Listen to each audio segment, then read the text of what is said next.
Welcome to my walkthrough for the Eduqas WJEC GCSE Higher Maths. As you can see, it's from the November 2024 series.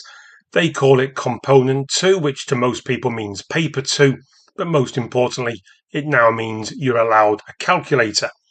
Just before starting, it is worth noting, if you remember, on the first paper, there were loads of like 8, 9, 10 markers, and it ultimately finished around 17, 18 questions. Much different sort of situation here. As you can see, several 1 and low mark questions, much more prevalent than happened on the first paper. So yeah, a bit of a contrast, but ultimately all the marks count the same, don't they? 1 mark on each paper is worth 1 mark anywhere. So it all adds up. Let's shut up and get on with it. Question 1. Right angle triangle and a square are shown below. As with a lot of the Eduqas questions, they're telling us nothing that's already in the diagram. They're just waffling for the sake of waffle. This is the first important bit, the perimeter. Stop right there. You do not know the perimeter of the right angled triangle. In order to work out the perimeter, you would need to know the length of the hypotenuse. So before you even read on about the square or whatever, get doing Pythagoras. The hypotenuse is equal to the square root of the other 2 sides squared and added. You get a mark for good and correct application of Pythagoras, resulting in 15.3 for half your marks. Now we can read on. The perimeter of the triangle is equal to the perimeter of the square. Let's have a look at the square. If it's y high, it's y wide, and so on. That means it's got 4 y's around the edge, and they will be equal to the perimeter. So let's now add all these up. 7.2, 13.5, and the hypotenuse. Don't forget, if you did mess up the hypotenuse, maybe did a subtraction, whoops, 13.5 squared minus or whatever, you lose a mark up here, but it does follow through correctly. You get the old follow through marks or whatever each exam board calls them. But all that adds up to 36. Meaning that if we divide both sides by 4, this square has a side length of 9. Not quite the final answer though. If you read on, calculate the area of the square. Well, area of a square is the side length squared. 9 times 9, 81. So couple of marks up here. 1 for setting up an equation, 1 for solving it, and 1 for realising you haven't finished yet. On we go. Bit more shape. Number 2. We've got a large cylinder of wax. Now, whenever you see a question looking like this, the real thing that you've got to pay attention to is, am I looking for volume or are we talking surface area? Because questions like this are going to be one or the other. The fact that it's made of wax, it's a solid, and it's going to melt down should point you towards volume. It's a cylinder. Volume of a cylinder is area of the face, which is a circle, multiplied by the height. So let's apply that. The volume is pi times the radius of 7 squared multiplied by 21. You could easily work that out right now. You've earned 1 mark for correct application of volume formula. But just hitting equals doesn't score you a 2nd mark, because basically whatever answer you get is being melted down into smaller cylinders with a volume of 102. So whatever answer you get, it needs to be divided by 102. So I'll do it all in 1. That gives us the answer of 31.69 and so on. How many complete?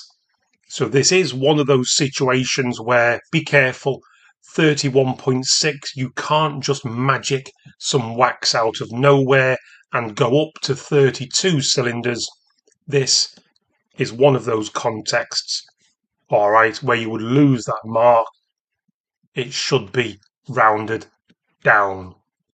31 complete wax cylinders. Number 3, 4 lines, not the most waffly though. The key word, as you can see in the top line, it says density. Then it goes on to say volume. Before we go any further, the density mass volume triangle. Calculate its mass in kilograms. Answers in kilograms. Density is given in grams. You're going to need to take care. Firstly, though, to work out mass, it is density multiplied by volume. So get that written down first of all. For a mark. All right, in fact, it's worth 4 in it. A couple of marks for correct use. And if you've worked out that answer, great. But just like question 2, I prefer to do it all in one go in order to convert grams to kilograms. Whoops, rubbish. Grams to kilograms. The answer needs to be divided by 1,000, giving us 13.7984. Yeah. Give your answer to 2 significant figures. The 2 most important numbers are the 1 and the 3. The number after it is a 7. So in this case, unlike question 2, the context is fine for us to be rounding up. And there we go, 14 to 2 significant figures for your 4th and final mark. Number 4, when you are simplifying this, it's ultimately a laws of indices question, so don't forget, when you multiply, you should be adding the powers. But work your way through it. Do the numbers first. 4 times 7 is 28. X cubed times x squared, add the powers. X to the power of 5. There is no power on the second y. Well, yes, there is. It's a 1. We just don't write it. So now when you do y to the power of 5 times y, you're really doing y to the power of 6, 5 plus 1. It's a 2-mark question, so to get 2 marks, you need all 3 bits correct. If you make 1 mistake, you lose a mark. Make 2 mistakes, unfortunately, your score's 0. Anyway, part B, solving an inequality. We could either get our ends on the right-hand side or on the left. But if you've got an option, I would say avoid, when it's an inequality, avoid having a negative variable. Because there's always a risk. When you divide by a negative, you've got to remember to reverse the sign. And it's easy to forget in test conditions, so don't bother. Subtract n1n from both sides, adding 5 to both sides, finally dividing by 3. You can leave your answer as a mixed 5 1/3, no one cares. If you did go the alternative route to try and get n's on the left-hand side, it's important that n is on the open end of the inequality. N is on the greater side. So both of them will be given as correct answers. And for mark scheme purposes, it's 1 mark for each correct line of algebra, whether you've attempted to get the ends on one side or the numbers. Do either of that correctly, it's a mark each, with 1 for the final answer. The follow-up, n is an integer, which means a whole number. What is the lowest, the least possible value of n? Well, if you did turn it into a mixed 5 1/3, that might give you more of a clue. What's the next whole number that's greater than 5 1/3? It's 6. Part C looks straightforward, but can cause problems, and it's only worth 1 mark. In order to make x the subject, you need to times both sides by x first of all. You don't unfortunately earn a mark for that. To make x the subject, you need x equals. We need to get x on its own. We will divide both sides by b, and we're done. Part D. A lot of things required here to get the 1 mark. Circles in the right places and the correct type of circles. First of all, on or above or below can be there, there or there when you draw these circles. It does not matter. I always go with above. It should be an open circle because it's not got the equals to. And that tells you that on the 1, it should be a closed circle because it can actually be equal to 1. Then you must draw a line between it. It doesn't have to be done with a ruler. It doesn't have to have arrowheads like so. Most people, in fact, the mark scheme doesn't. If you did, it's not a problem.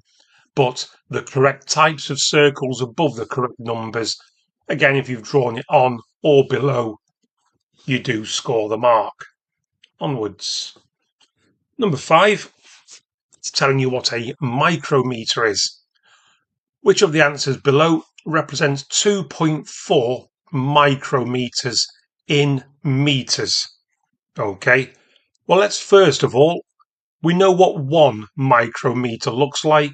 Let's just write down what 2.4 micrometers looks like. That's what 2.4 micrometers looks like in centimeters. When you want to convert centimeters into meters, that's a divide by 100. That's what we need to be doing here. If you divide something by 100 in order to turn it, then you need to be making the number smaller, making the power lower by 2 steps. The -4 should be going to -5 and then to -6. There we go. I'm afraid it's only worth 1 mark, so none of your working out actually matters. You could have guessed it if you wanted to, but I'm not a fan if it's just a little bit of working out needed. Anyway, number 6, our first real big waffly one. Eduqas love their waffly questions, so let's go. A new supermarket is about to open in a town with 8,000 houses. I'll stop right there. There's no maths I can do, but it's always worth writing down numbers that look important. For the first 4 weeks, £10 vouchers will be sent to encourage people to visit the supermarket. Okay, not a lot I could do. There might be some people who times it by 10 to get 80,000. I understand why you might try that. Doesn't help on this occasion. At the start of the first week, 30% of the houses in the town will be sent a voucher. Now, if you try to find 30%, you're going to get an answer that will be worth a mark. If you want to reduce that by 30%, though, you're also going to get an answer that will. But the key to this question is, at the start of each of the next 3 weeks, it's another 30, it's another 30, and it's another 30. So the amount of houses which have not yet received a voucher starts with 8,000 and it reduces by 30% each time. The quicker way is to multiply by 0.70. That's your multiplier to reduce something by 30%. And as you know, it's the next 3 weeks, but then the first week as well. It's 4 weeks that it's all happening for. We've just earned a mark.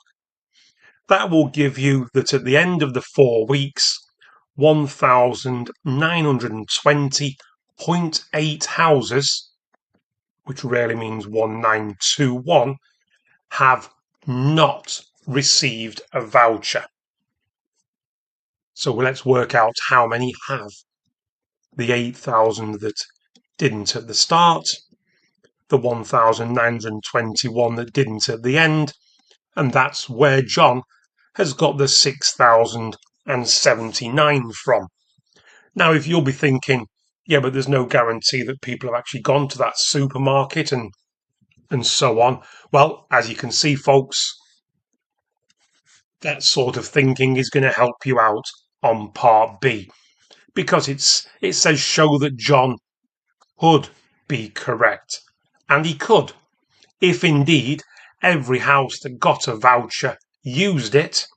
Then 1,921 were left out of the offer, but 6,079 were included, and assuming they all used it, that's how many used it. But again, that logic is what helps you out answering part B. State an assumption that John has made.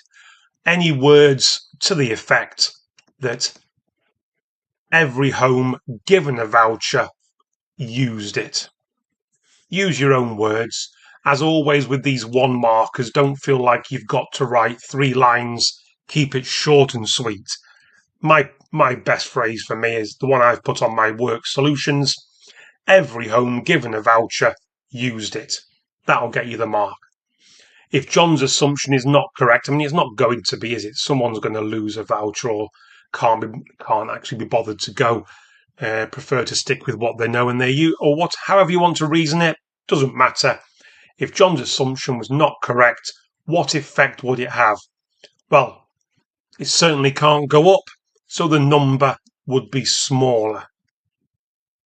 Any little words or phrases to that, the number would be smaller. The 6,000 or so, the 6,079 would reduce. Any word or phrase that gets across, it comes down, it'll be lower, or whatever. Again, keep it simple. Don't write 3 lines, you're wasting your time. Question 7, I'm going to try and do this live. As you all, if you've watched any of my other videos, you'll know me and technology, me and this electronic pen are hopeless. Anyway, first job is fill the table in. Use your calculator. All right, you can. If you could, be careful when you sub in minuses to put brackets in, or just use a bit of logic that when you sub in a minus and you square it, it essentially disappears. When you substitute in -1, you should be thinking about 2 times -1 squared is 2 times 1. -3 times -1 is +3. Then there's a -4 on the end. Add all that up, gives you 1. Now, one thing you may have noticed when you were revising this, studying it for the first time, when you are plotting a quadratic, all quadratics are symmetrical. And you usually look for symmetry in these tables. Unfortunately, there are exceptions to the rule, and those exceptions, if you want to know why, it's to do with completing a square and where the vertex is. This table will not be symmetrical. It's the 2 and the -3 that stop that from happening. So it is not a symmetrical table. So don't start thinking that the gaps are, I don't know, -5 and 10 and so on. I'm afraid not. Let's do it properly. Let's sub the 3 in. 3 squared is 9, doubled is 18. Take away 3 3s, -4. All that brings out 5. 2 marks, so it's obvious that it's 1 each. Now, on my original, when I did this on my paper copy, I did have a bit of a wobble down here somewhere, so don't get put off by that. The rough guide is you get a mark for plotting all the coordinates, so let's get them right to begin with. -2, 10. I know they're off the screen, but you know where they are. It's -1, 1. And be careful, the y-axis, every 2 squares is 1 unit. Then it's 0, -4. 1, -5. 2 minus 2, so down 4 little baby squares, and 3 along, 5 up.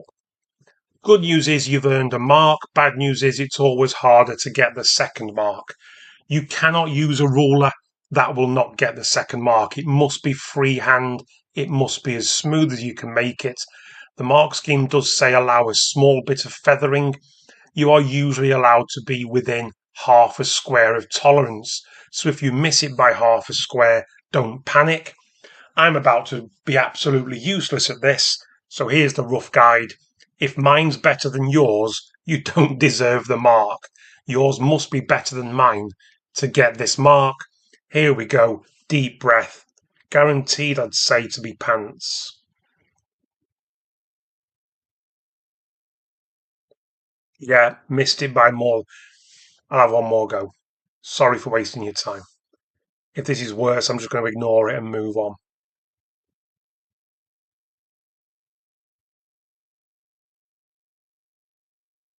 A little bit better. Yeah, a little bit better than my first effort. Yeah, I think I'd get the mark for that. It's no more than half out, no more than half. Yeah, let's assume I'd see the examiners on a good day. Anyway, let's move on. What is the equation of the straight line that intersects that curve to give the solution to that curve? Well, always think about what you've drawn so far. We've drawn the one with -4 on the end. The one we've drawn is that one. We've drawn it with 2x squared minus 3x minus 4. Well, the one it wants us to consider, the -4 is 3 higher than we want. There's got to be a difference of 3. Now if I turn the one we've drawn into the one we're being asked to consider, I would subtract 3 from both sides, and that's where the -7 would come from. So what is the equation of the straight line? Y equals 3. It's as if you're solving simultaneous equations where y equals the first one, y equals the second one. Got to admit, bit stingy and not an easy one marker there. On we go. Number 8. Wordy as heck, but it's your old friend disguised simultaneous equations because we've got two unknowns, T and K. I'm not a fan of using any other letters than X and Y. It's just my personal preference. If you've used T and K, no one cares. The numbers being used are very unfriendly, so calculators at the ready. Second little paragraph. On Thursday, X worked for 6 hours. Y worked for 7 hours. Combined income, that's why we've added, is 185.75. Friday, X worked for 5 hours. Y worked for 4 hours. And that combined £130.50. Use an algebraic method, not trial and improvement. In other words, don't just guess and improve your question. You must show algebraic method. Even if you somehow zoom in on the right answer, it will score naught. There's no ones or twos. It will score naught. If you haven't used algebra, naught. What do we need to do? We've got a choice. We either make the x's the same or the y's the same. I don't think that either way is better than the other, because that's going to be 30x, that's going to be 28x, 28y. They're going to be both as similar in terms of difficulty. So I'm just going to go for the x's. I'm going to multiply the top equation by 5, the second equation by 6, and let's see what happens. Top line becomes 30x, 35y, and grab your calc, £928.75. The second line, 30x. Don't forget we're times in by 6 this time.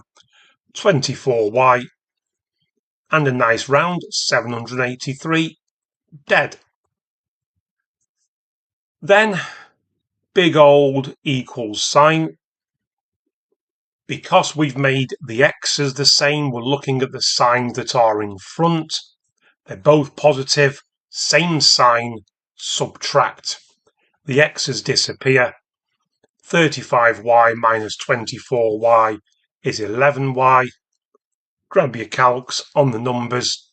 We get 145.75. Still with calc in hand. Divide both sides by 11. You get £13.25 for y, which is Kamal's hourly rate. Yes, you can write it down up here, but that's where it's important. Then pick one of your original two equations. I've chosen to go for the top line, 6x plus 7 lots of y equals 185.75. Again, calcs at the ready. Start with your 185.25, sorry, 0.75, that's rubbish. All right, that's meant to be a 7.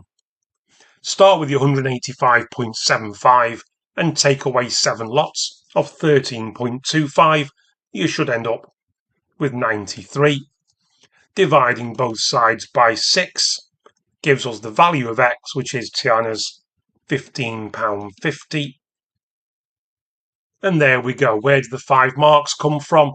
It's obviously 1 each for your x and your y, 1 for setting up an equation correctly, 1 for correct manipulation to try and eliminate one of the letters, and 1 for any point, because obviously you get a mark when you've got y, 1 for any use of your first answer correctly to try and get the second answer. There we go. And on to part B, which is not really related, but the only thing it's got in common is it's more part-time, full-time work. Anyway, Fran also works at the bank part-time. She earns 35% less. So the full-time pay, we do not know. For 35% less, the full-time pay would be multiplied by 0.65, which gives us Fran's part-time pay. Yes, folks, it's working backwards. It's reverse percentages. And reverse percentages is that situation where you take your final amount, and although it's called a multiplier, you actually divide by it. 1 mark for writing down the multiplier, 1 mark for dividing by said multiplier, and your final third mark for the right answer of £37,800. Number 9. So, if you've been doing past papers since 2017, where that's really where the current schemes tended to be like modern day, back then there was not the topic called capture recapture. It's only a modern thing, it's a recent change, and this is indeed that topic. There's if you want more work on it, good old Corbett Maths does have a nice worksheet on capture recapture. Well worth having a look at it if this is a brand new sort of question to you. Yes, it's brand new to a lot of people, and I'll whisper it, I do know some teachers who've forgotten to teach it until I reminded them. But anyway, let's crack on. It's wordy, it's waffle. There are 1,800 eels in a lake. Yep. Saturday, Sardi captures a random sample of X. Stop right there. She captures an unknown number out of the 1,800 that are known to be in the lake.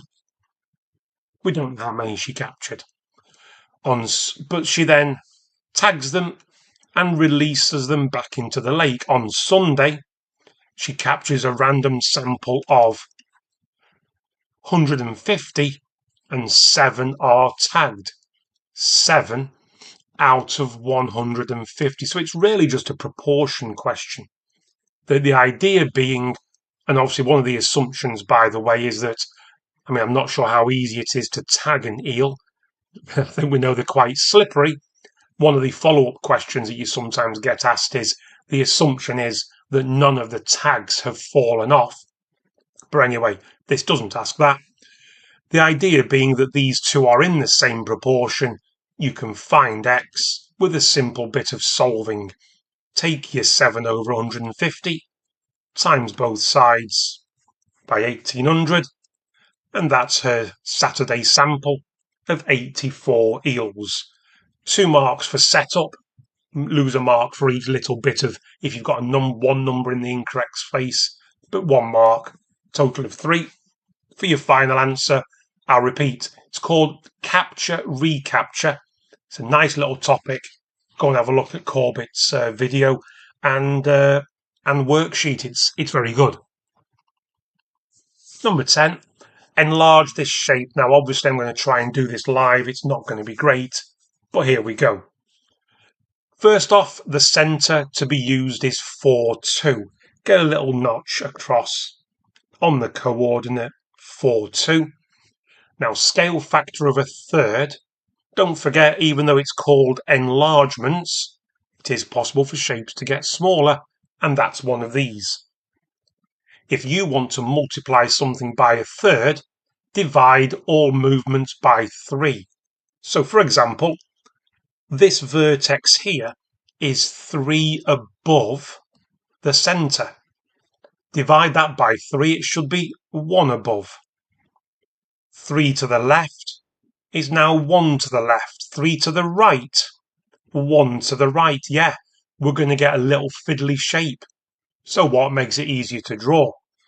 This is 3 down. It's going to become 1 down. Whoops, I'll stick with crosses. And this vertex is 3 diagonal away. So it's going to become 1 diagonal away. Just looks like a bunch of X's, yes. Mine's not going to be great because this thing uses a snap to tool. Oh, flipping heck. But you'll get the general gist of it. And this is definitely one of those situations where I really hope yours is better than mine. As you can see, it should be the same as the large shape, same orientation, same way round, except a little bit cuter, a little bit smaller. And there you go. But basically, do it by counting and divide every movement by 3. Number 11. A ship sails 11 kilometres due south from Port A. There's Port A. That's 11 south. Then 17 due east. In goes the 17.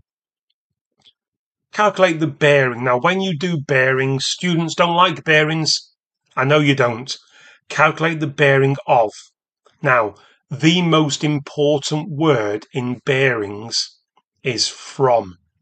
Because from tells you where you are stood. We are stood at Port A with our noses facing north, and we should be turning clockwise. So that's the angle we are wanting. That's the angle, in fact, that's the bearing we are being asked for. Now, trigonometry, SOHCAHTOA in this case, is all about angles that are inside. Let's call that y. Let's crack on with finding y. We've got the hypotenuse here. The adjacent is here. And 17 is on the opposite. It's the hypotenuse that we are not using, so this is a TOA question. When you're wanting an angle, you press the shift or second function on your calculator. Most calculators open up a bracket. You need to press O divided by A. That's opposite 17. Divided by adjacent, which is 11. Don't forget to close those brackets. You get 57, and yeah, there's a 0.1, but with bearings, we're not really that bothered about 0.1, so yeah, we'll just stick with 57 degrees for the internal angle. But north to south adds up to 180. We need to subtract the 57, and there's our bearing, 123. It's already in 3 digits, so we don't need to add a 0 to the start, and there we go. You get 1 mark for selecting of tan, 1 mark for correct use of tan, 1 mark for 57, and then obviously the final mark for 1, 2, 3. Number 12. One of them circle theorems questions where you must give reasons for your answer. Now, I'm not going to, I'll just read them out. I'm not going to sit and fill all this gap up. As always with these wordy waffly questions where you've got to write loads, I've done the model answers on my work solutions, so feel free to go to my website to have a look at those. Here, I'll just talk through them. Firstly, as you can see, ABCD is a cyclic quadrilateral. Using the fact, and this is one of your reasons, opposite angles in a cyclic quadrilateral sum to 180, that angle is 64. Then turn your head sort of slightly so that the tangent is flat. The idea is what you've got going on is only now pay attention to this blue triangle, because what we've got is alternate segment theorem. This 51 that appears there is also there. All right, where a triangle meets a tangent, the angle on the right-hand side of the point of contact is equal to the angle on the left-hand side of the point of contact. And that's not always the case when it's over and above. It's a nice way of thinking about it until they draw it weird, but there we go. So anyway, that is 51. It says prove. Well, prove means find it and hope you agree. This angle here, let's call it X, is on a straight line. We need to do 180 minus the 64 and the 51, and hey presto, we do indeed agree. I think 3 marks is a bit stingy there, because there's 3 reasons to give and 3 steps. I think 4 or 5 would be much fairer, but it is what it is, I'm afraid. That's what you need. Each step and reason will score a mark, so a mark for 64, a mark for 51, and a mark for 180 minus. Number 13, I think quite a strange one, this one, for errors and bounds as it is. So we've got 2 boxes, 6-week training block. We kick off with their exact weights, 170 and 175. After the 6-week training block, Enrico, so let's look at Enrico first, has lost 9 pounds. It's been rounded to the nearest pound. So to find the upper and lower bounds, you should go up and down by half the rounding amount. Up by half a pound, down by half a pound. Hugo has lost 12. Correct to the nearest 2 pounds. Well, half of 2 means we need to go up and down by 1. You've earned a mark for either of those pairs. What is the greatest possible difference between Enrico's percentage weight loss and Hugo's percentage weight loss? That means we are after the upper bound of. Now, as we can see, their weights are quite close, but Hugo's lost a lot more. So we should be doing Hugo's percentage minus Enrico's percentage. And in order to make this calculation the biggest, the upper bound, the largest we possibly can, we should be looking at the largest for Hugo and the lowest for Enrico. Let's do Hugo first. We want the largest, so we take the upper bound, which is 13. Now to find percentage loss, it's actual loss divided by original amount. His weight was 175, and it's times by 100. We now need to do the lower bound, the smallest percentage for Enrico. That will be take Enrico's minimum possible weight loss, divided by his original amount, and again it's times by 100. A mark for either of them. We get 2.42 and so on %. Well, that is the final answer. 2.4%. Doesn't ask how accurate they want the answer, so keep it sensible. I think 1 decimal place in this context would be the most sensible. Not a very friendly question, definitely non-standard. Of all the past papers I've done, haven't seen one like that before, but I would argue, fortunately, it's only worth 4 marks, could have been worse. At least by writing the upper and lower bounds, you do get 1 mark. And even if you've got that bit wrong, there's still marks for calculating percentage loss. So it is still possible, even if you've done incorrect selection, to pick up 2 and 3. So although it is very wordy and quite tricky, it is still okay, still quite nice to get 2 or 3 out of 4. So just don't quit is my advice. Number 14. Bog standard probability, really, let's be honest, Marcus. Those cards, count them up. All right, there's 11 cards in the bag. Marcus selects 2 cards at random.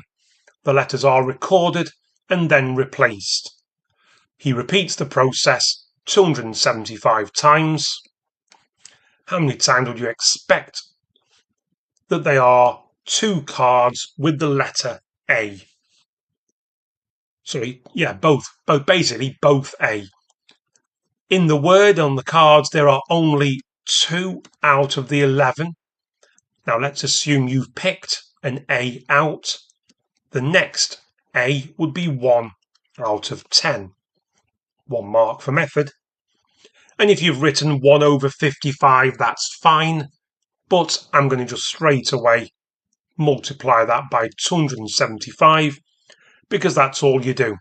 You multiply the probability of something happening which you're interested in by the number of times you carry out the experiment.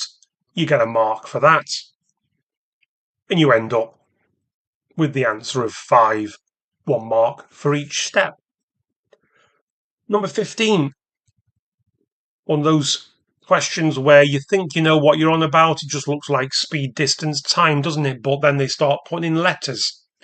Bit of advice is just pretend those letters are numbers and track on as if you were just doing the calculations normally. I think it was nice here to start making a menu.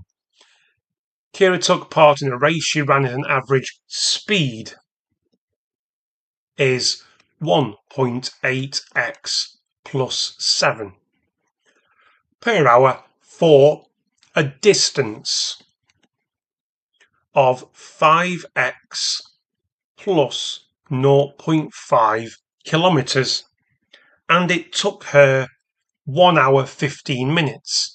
Now, if you convert that to 75 minutes, it does mean you're going to have a conflict of units, because the other information is in per hour. So for me, I'm not going to convert it to 75. I'm going to convert time. 1 hour 15 minutes is 1¼ hours. I'm going to keep it in hours. Now when you consult your distance, speed, time, we can link them. We can say that distance equals speed times time. Distance is 5x plus 0.5. Distance equals speed 1.8x, all times by time. And at this stage you could either expand the brackets. I chose to divide both sides by 1.25, so let's do that. Divide the left hand side by 1.25, we get 4x. Use your calc obviously, you get 0.4 there, and the right hand side really means that the brackets disappear. We now isolate the x's, so let's subtract 1.8x from both sides. Whoops, it's not 3.2 out, it's 2.2. And we subtract 0.4 from both sides. Finally, dividing both sides by 2.2, you get x to be 3. Not the final answer. How far in kilometres did Kira run? Alright, we want distance. You need to take your x, times it by 5, and add on 0.5 to get the distance, 15.5. You get most of your marks for the algebra, unfortunately, so if you did get stuck, it's quite a tricky one to pick up 3s and 4s on. It's 1 mark for linking them correctly. 1 mark for algebra, another mark for algebra, 4th for x, and 5th for total distance. But yeah, unlike question 13, where you could still have picked up plenty of marks, even if you weren't 100% what you were doing, I did feel number 15 was quite tricky. It's a very tricky question to score 3s and 4s on. You're most likely to score 0 or 1, or 4 or 5, very little in the middle. Anyway, on to some vectors. Number 16, as with all vectors, have a little scan of the diagram. And then, if there's anything in the letters, anything in the phrases down here, add them to the diagram. In the triangle, OQ is 6, that's already on the diagram, and OR is 8, already on the diagram, so none of that matters. S is the midpoint. They're the same size. Find R to S. We need to get from there to there. Now, when you're doing vectors, just look at the outline of this shape. It's a triangle. We know what 2 of the sides of the triangles are. What we don't know is the 3rd side. So let's just write it down. R to Q is going to be that way and that way. That means we go against 8R and with 6Q. It says find R to S though. R to S is half that. R to S is a half of the minus 8R and 6Q. And it wants it written so that the Q's come first. So we do a half of 6Q is 3Q, and a half of minus 8R is minus 4R. That's why it's only a couple of marks, folks. 1 for that bit, whether you put it there or there. 1 for RQ or QR. 1 mark for halving it for your answer. Number 17, quite a long histograms question, but here we go. As with some of the circle theorems questions, I'm not going to write all the working out here. I'm just going to talk you through them. I've done all the working out on my written solutions. Feel free to go and have a look. Town council, traffic calming measures, speed limit of 30. First trial is that histogram. This is where we've got 30 mile an hour signs. Use the histogram to calculate an estimate for the median speed. in order to know where the median is, you need to know how many cars were in this trial. So before you even start worrying about median, you need to find the area of all 5 blocks. Areas, frequencies, in other words, length times width. So first box is 20 wide, 1.2 high. Get them times. Second block is 10 times 4.2. Third block is 5 times 5. Next is 5 times 3.4. And final block is 30 wide, 0.8 high. There we go. You're picking up marks already. That means the total of these, there are 132 cars in this sample. The middle car, now some of you will think it's 132 plus 1 and you halve it and all that malarkey. Yes, but we're only estimating here. Let's just halve it because it keeps it simple. Where is the 66th car? 24 plus 42 is 66. 25 plus 17 plus 24 is 66. That's where the split lies. That is your estimate for the middle, the median. All right, obviously, if you considered sigma f plus 1 and halved it, that'd be the 66.5th car. Well, it'd still be roughly the same, so don't sweat it, no problem. On to part B. We've now got speed bumps. We've just had a sign. We've now got speed bumps. Same process. It doesn't tell us any of the areas. It only tells us there's 150 cars. So let's start the ball rolling again. Areas. First one. All right. As you can see, it's just 10 times 1. Next one, 5 times 6. Then we've got 10. What is it? 7.2 is the height. Next one's 10 times 2.8. And you can do 150 minus, or you can do 10. 10 wide and 20 wide, 0.5 high, 10 in there. Irene says 84% of cars travel at 30 miles an hour or less. Show that Irene could be correct. Well, there's 30, which means roughly we could expect 14 cars in there. That means 10, 36, 72, and those 14 cars out of the 150 in total, times it by 100, turns it into a percentage, and guess what we get? 84%. Well done, Irene. You could indeed be correct. But let's explain why she may be incorrect.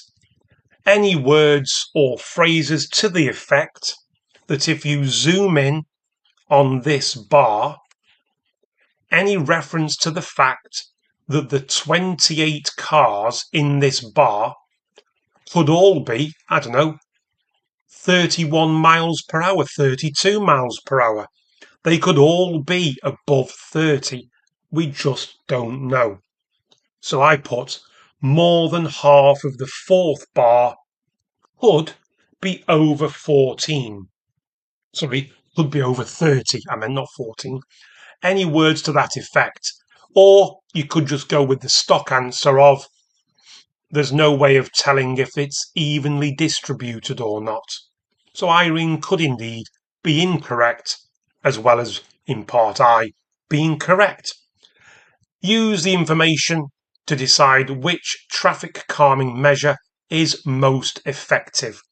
Now, if you focus on 30 miles an hour, we know that 66 cars, absolute fact, 66 cars were below and 66 were going faster. Here, we know for a fact that at least or roughly 84%. So even as an overestimate, we could be assuming that like 75% are definitely going along. So which one do we tick? Speed bumps are definitely more effective, and the reason is that approximately 84%, we don't know it's guaranteed, but what we do know is that this 84% is going to be greater than the 50% for the signs in the first bit of the histogram. Again, it's only worth 1 mark. Don't overcomplicate. All right, just simply say Irene, Irene's calculation tells us 84%, whereas 50%, and again, I'm probably over waffling there, but time for us to move on. Rating. Hope it's obvious that we're talking volume and not surface area. It's one of those that students don't like because they don't mind questions where they've got all the numbers. They hate questions where it's got X's. My advice, just crack on as if you did. What you've essentially got on top is a cone. Go to your formula page, 1/3 pi r squared times the height. Look at your hemisphere. Well, a full sphere is 4/3 pi r cubed, but we've got a hemisphere. We're going to halve it, just halve the top. So if you want to work out the volume, we can start to piece it together. We need to add these two together and substitute in the bits that we know. So, first bit, it's 1/3 times pi times the radius, which is x plus 1 squared, multiplied by the height, added to the hemisphere, which is 2/3 times pi times the radius, which is awkward, cubed.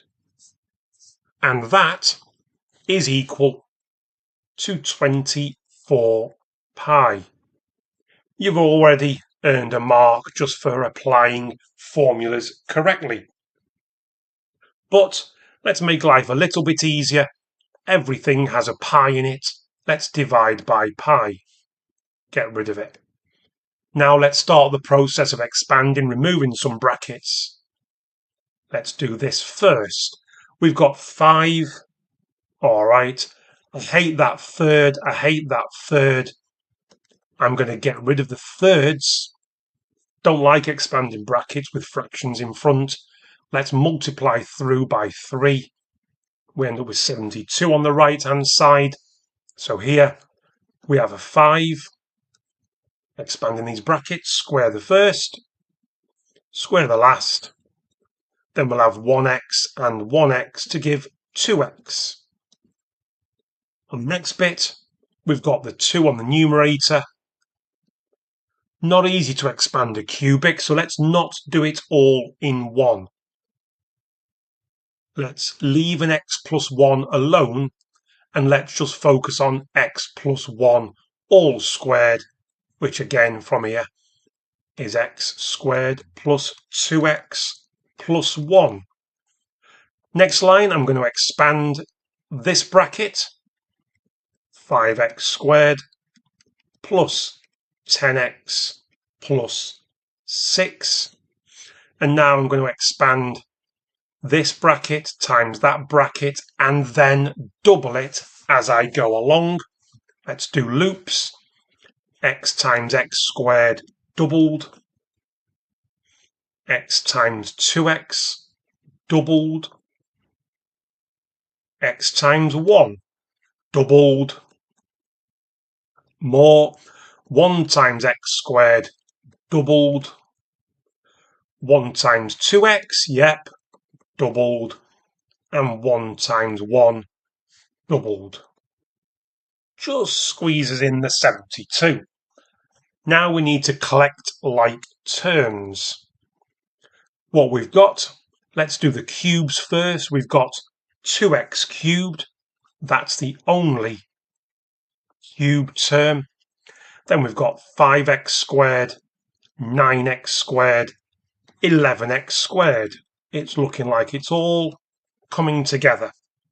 We've then got 10x, 12x, 16x, definitely coming together.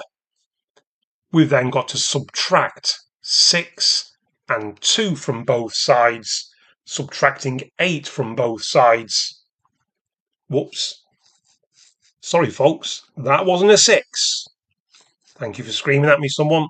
That's a 5. Let's take away 7 from both sides. Yes, we get 65. Thankfully, it was a show question. Don't shout too loud. Anyway, obviously, different bits of algebra score different marks. It's worth 5. All those marks are in here. So, variety of ways you can get. So, if you've got one small mistake, do subtract a mark from your 5 and so on down. That's the best way. Just think that each mistake costs you a mark. Anyway, on to part B. Same equation, but different topic. A solution lies between 1.6 and 1.7. What you should be doing straight away, if you know that a solution lies between them, you go straight down the middle. No mucking around with 1.62 or 1.68. No, get 1.65 and sub it in. Obviously use your calculator. You don't have to show where this number comes from. I'm showing it there. You should be getting 65.3-ish, which is too big. If you know something's too big, you go smaller. Well, it's not just too big, it's actually quite close. So I'm not going to jump too much. I'm going to just go to 1.64. That gives you 64.6 and so on, which is just a little bit too small. I've obviously picked up a couple of marks. Now, when you've got your upper and lower bounds like so, you don't just go with the closest, you do the halfway technique. You must try 1.645 to settle the argument. That is very close, but it's 0.989 on the end. It's ever so slightly too small. In other words, the actual solution must be above 1.645. It's got to be greater than it. All right. Whoops, wrong way round. X must be greater than that, but it must be smaller than the 1.65. But because we're only asked to 2 decimal places, then it could be 1.646, 1.647. Doesn't matter. They all round off to 1.65. Therefore, X is indeed 1.65. You cannot just put that as your answer and hope for the 4 marks. You've got to show the technique of too big, too small, halfway check, and finally, job done. All those steps required. It's basically 4 lines, 1, 2, 3, 4, 4 marks. On we go. Good old extremely wordy 3-way Venn diagrams, as always, 1 line at a time. We've got 143 Year 6 pupils. I like to bring that number down so it's a bit more close to the action. all the pupils did at least one activity. Straight away, none are on the outside. 8 pupils took part in all 3. We know the 8's already in. 23 took part in rock climbing and coasteering. Well, we know that because it's got a 15 and an 8. 29 took part in rock and gorge. 29 should be this region here. 29 minus 8 is 21. 22 took part in coasteering and gorge walking. 22 in that region. 22 minus 8. On we go. 65 in this circle. 65, take away the 3 numbers you can see, gives us 28. 76 took part in rock climbing. That circle is 76. Subtract the 3 numbers you can see, we get 32. No other facts are known. It's down to that 143 to fill in that gap there. 143, take away all the numbers you can see, gives you 25. And I've forgotten exactly on the mark scheme, but normally the way these things work is for 3 marks, all numbers must be present and correct. If you've made a couple of 1 or 2 mistakes, 2 ticks, and with there being 1, 2, 3, 4, 5, 6 numbers, if you've got 2 or 3 correct, they'll give you 1 tick. But that's the norm. I've forgotten exactly what it says. If I'm honest, apologies. A Year 6 pupil is chosen at random.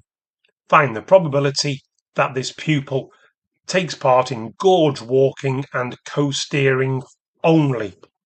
So gorge walking and coasteering only is that region there, because those 8 also do rock climbing, which means it's 14 on the top, the numerator, and it's out of the 143 students in total.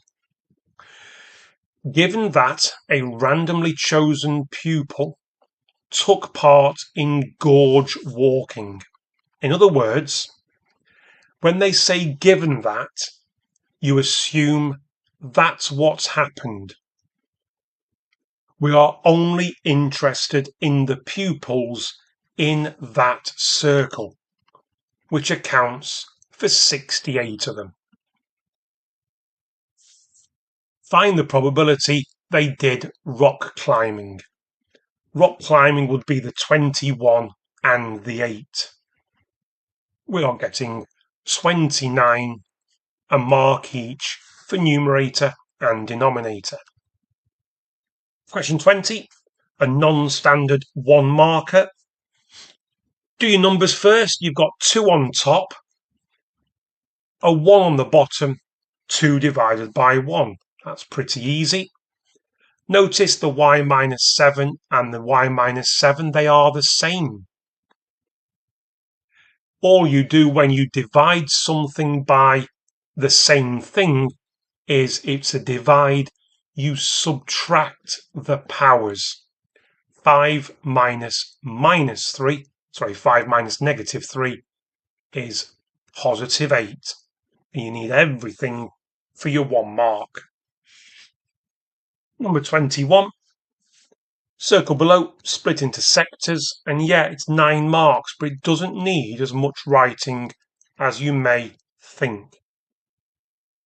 We've got it split into sectors, segments, and triangles. A, B, C, D are on the circumference. Yes, we know. None of that waffle tells you anything new.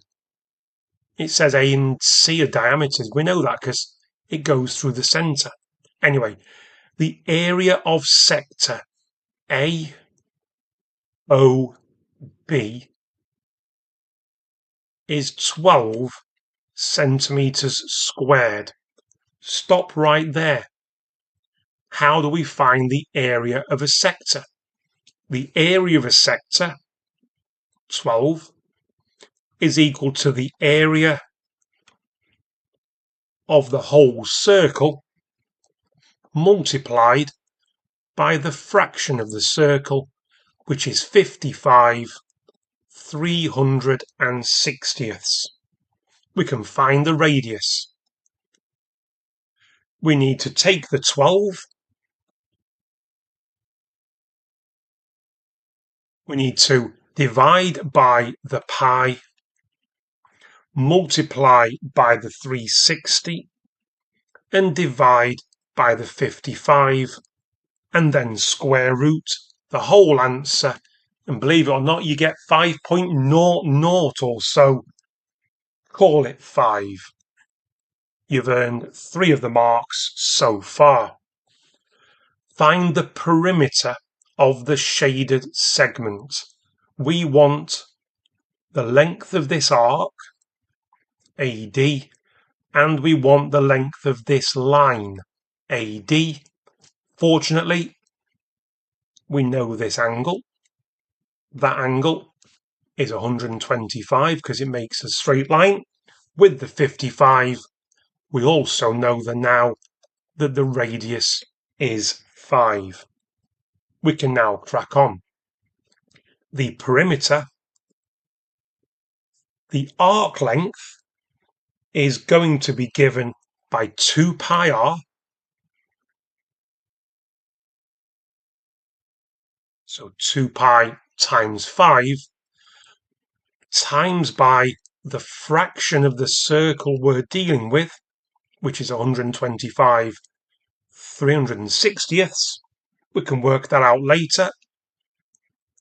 And the length AD, if we go back to it, it's the opposite side. We know the sides either side. It's 5 and 5. Well, it's the cosine rule. And in the cosine rule, we can say that AD is equal to 5 squared plus 5 squared minus 2 lots of 5 times 5 times the cos of the angle between them. But that would be AD squared. We need to square root it. You've got a couple of marks for applying the cosine rule correctly. 1 mark. For arc length, we're up to 6. All right. Once you've got all that, it's grabbing your calculator. 8.87 for your 7th mark. 10.9-ish for your 8th mark. Adding those together. Again, you don't need all that line, need all that stuff. You end up as 19.8. Doesn't say how accurate it wants the answer. I just think that 1 decimal place is as good as it's going to get. As you can see, 9 marks, not as evil as you might have thought, just not nice. Lots going on. To have, area of a sector, perimeter of a sector, and cosine rule in 1 question, that's a big one. Number 22, on to some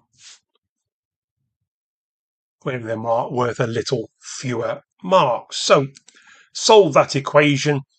Now I always draw on them. It's going to be somewhere like so. That's the key. What do we know about the cos curve? It has a whacking great line of symmetry, which means any solution down here and any solution up here, they do add up to 360. Okay, or you could use the 180, it's entirely up to you. But what we do is we inverse cos.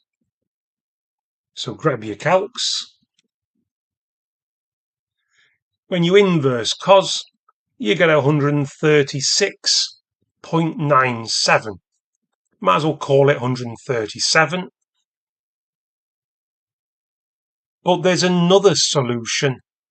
And like I say, you could find the distance from the mirror line. and add it on, or you could just do 360 minus 137 to get your second mark of 223. Part B. I'm not going to be very good at this because of my electronic pen, but let's give it a good go. If you put a -1 on the end of any curve or line, it has the effect of moving the whole graph down 1. And because the cos curve starts at 1, its new starting place should be here. You should now draw the cos curve as normal. You must indicate any important values on the axes.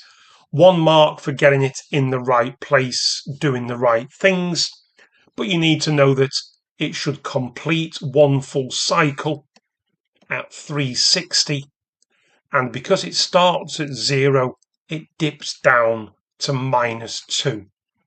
That's the most important. It does not go below -2. The original doesn't go below -1.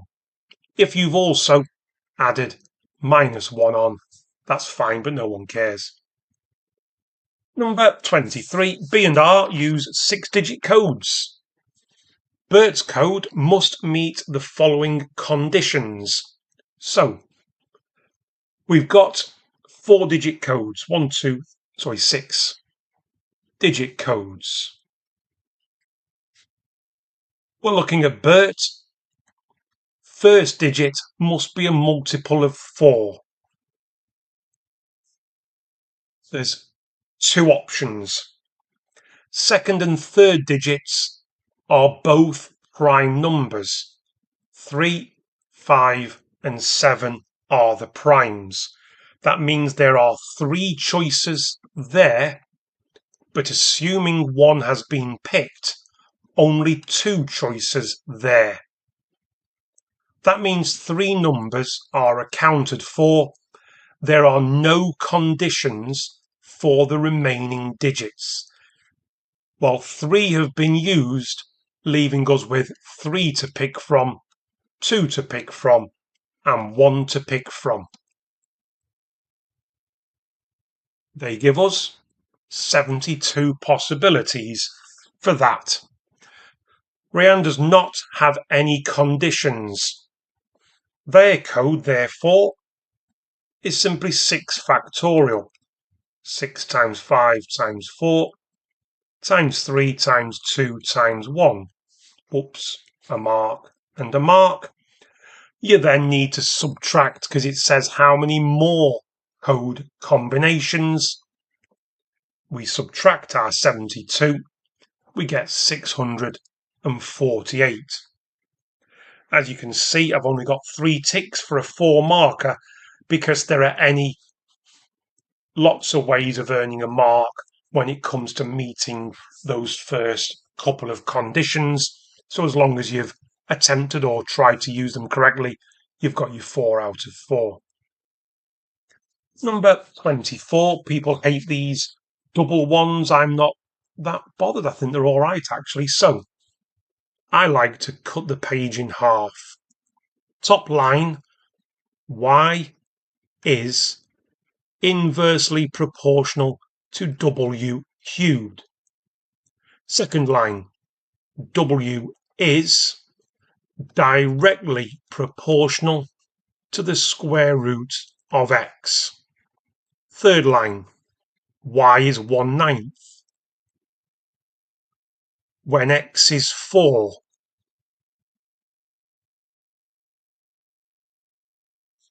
And when w equals 6. 6 cubed, 216. So on the left-hand side, we can now find k.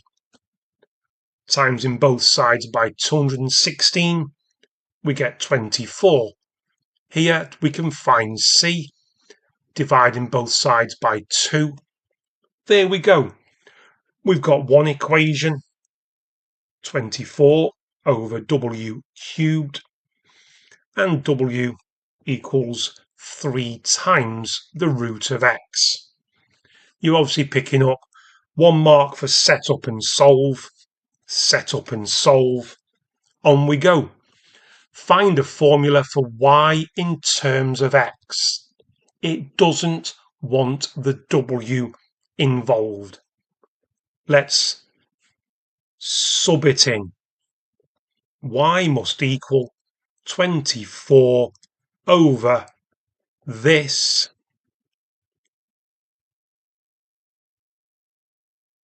cubed. And that would be the right answer. You could leave it like that if it didn't want it in a particular form. Let's do the numbers first. We have 24 as the numerator. On the bottom we have 3 cubed. 24 over 27, which simplifies to 8/9. Then on the bottom we've got x cubed square rooted. That's x to the power of 3 over 2. You could write it as 1.5 if you want. Alright, it does it for fractions in their simplest form. The mark scheme's not that fussy if truth be told. Anyway, I'll leave it like that, but it doesn't want it on the bottom as the denominator. It wants it bringing up on the same level. That will need minus 3 over 2. Anyway, 1 mark for subbing it in, 1 mark for a correct process, and your 7th mark for the final answer being fully correct. Number 25, non-standard completing the square. What is stopping you from applying the usual method of completing the square? It's that 4. Well, whatever stops you, take it out of the x squared term and the x term. You can leave the -6 alone for a bit, no one cares. We now focus on the square brackets. We complete the square inside the square brackets. Halve the number next to x, square it and take it away. We can now get rid of the square brackets, so 4 times this, and 4 times -4 is -16. Bringing in the -6 to simplify with it means we have -22. Couple of marks for process of completing the square, but what's most important when you complete the square, you actually find the coordinates of the vertex. The vertex occurs where the bracket is 0. So x must have the value of 2. And when that entirety disappears, the y coordinate is -22. We can now proceed with our sketch. Its minimum point will be 2 along -22 down. I'm going to sketch it first because it's easier to sketch and put your numbers on to fit than it is the other way around. You'll earn a mark for that label. Then we've got its intercept. There's a -6 on the end. That should be marked. As you can see, my -6 is only just above my -22. Doesn't matter. It's not drawn to scale. There's no markings on the x or y axis. It doesn't matter as long as it's above. If it was below, because you've drawn it more like that, then you need to rethink it, rub out, start again. Mine's just above, it'll do. It does say coordinates of any stationary points and the intercept with the y-axis. You do not need the faff of trying to find solutions. So for your 6 marks, you've earned, as I say, 3 marks for your algebra, 1 for your sketch, and 1 for each for the correct markings giving you your 6 in total. I've got to admit, I thought that was a reasonably tricky paper on the whole. I think there were a few things that were, as I'd call it, non-standard. It's one of them that just kept going. There were lots of questions as opposed to paper 1, and that 9-marker circles question and a couple of others were particularly tricky. Anyway, excuse me, I hope on the whole it wasn't too bad for you. I thought it was quite tricky, but I hope that's helped, and I might just see you on the next one. Cheers all.